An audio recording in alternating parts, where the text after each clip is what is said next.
Hey friends, today we're taking a look at the Plucky Squire and asking the greatest question of all. Is it good? I've been waiting for this one since it was announced all the way back in 2022's Summer Games Fest. And now it's actually here. I love checking out new and upcoming games, so like and subscribe for more classic ezlilyy content. Your support means the world to me. I will try and keep this video as spoiler-free as possible and only really talk about story-related things from the first hour or so.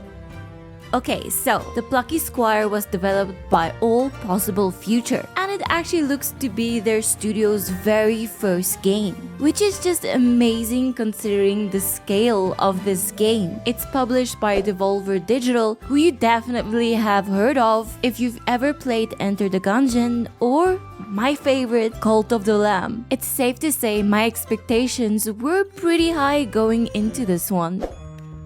Jot is a storybook hero who is also a writer. Jot embarks on a quest to defeat the mad wizard Humgrump. He starts out on the classic hero story, but in a terrible twist, Humgrump has gotten a hold of their physical storybook. I low-key love that the crazy wizard's experiments involve realizing he is destined to lose, no matter what he does. So Humgrump does the only other logical thing, banish the hero from his own story. Suddenly, Jot has to regain control of his tale in a whole new way. Transcend between planes as you harness the power of words to clear the obstacles in your path. As a lovely bonus, you can also take items with you between the dimensions, which opens up a ton of opportunities. The 2D world feels like you're living in a comic strip with punchy dialogues, creative levels, and a bunch of references to other games sprinkled in between. But it's not just the levels themselves that are interesting, but the way these elements intersect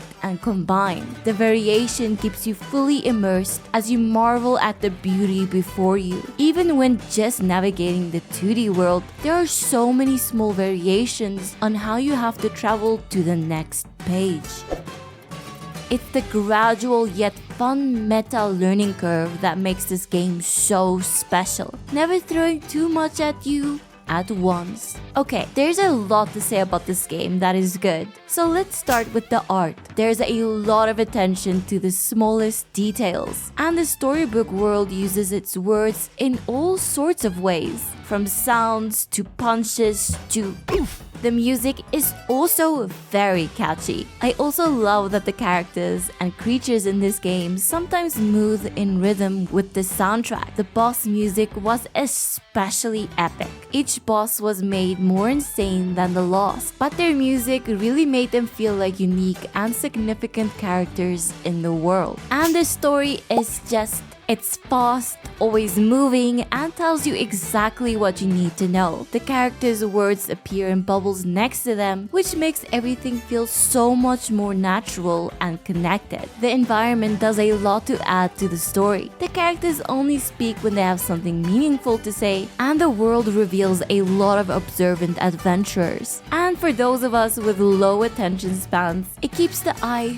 thoroughly busy. The gameplay is quite smooth, and you can interact with the environment in so many absurd ways. I honestly love that my urge to destroy everything in sight is getting rewarded with coins and health. This was a feature in Cult of the Lamb and Enter the Gungeon as well, but now the drop rates are so much higher, making that destruction so much sweeter. Honestly, at some parts the gameplay really reminded me of It Takes Two. Not the multiplayer part, but just the general feel to the game, which is not bad because It Takes Two was a genuine masterpiece. The learning curve in this game is one of the best I've ever seen. Take this puzzle for example. First you learn that you can return a missing word to a sentence. Then you realize you can also switch out words to alter the world. Then it takes the words into 3D and back to pause an obstacle. After that, you take them through the pages, reswap them, and it gets even crazier from there.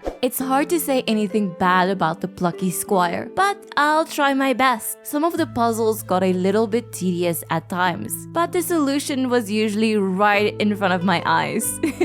Can I say that's something bad about a game? That it made me feel like I never played a puzzle game before? I guess I would also quite enjoy a more intense difficulty setting. The combat was actually the easiest part of the game, even with all kinds of creative foes and battlefields. It might make the adventure worth a replay, although it's already worth replaying for the bosses. Maybe a new game plus where the bosses are stronger or even recognize you. There were a few hilarious bugs, but that is totally understandable for a newly released game. Besides that, you later on get some party members, and I just wish they did a little bit more than follow you around or comment on the occasional thing or two. We now have to ask the question, is it cozy? Well, we first gotta know what makes a game cozy. Cozy games generally have at least 3 of these attributes: relaxing to play, accessible, and has a wholesome vibe. It can also have hand-drawn or pixel art, cute and colorful levels, or farming. And of course, bonus points if there's a fishing minigame. The Plucky Squire is quite easy to play if you're used to spotting enemy patterns and looking around a bit when you're stuck. If this is your very first combat game,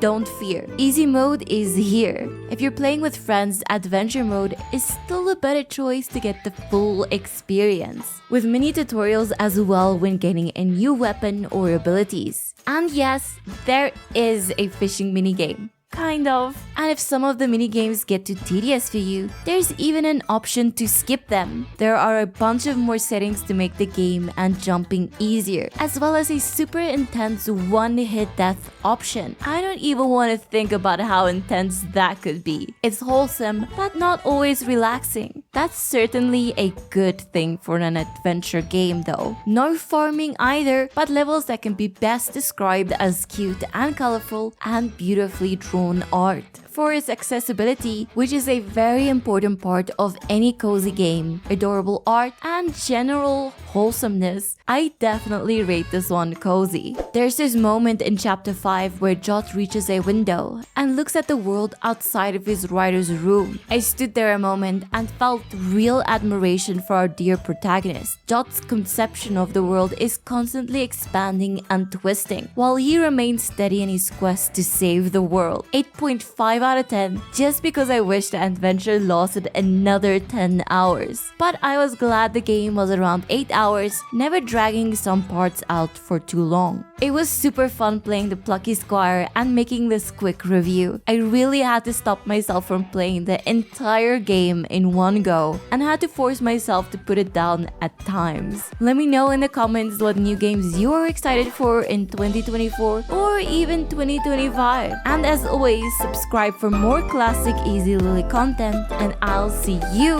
in the next video.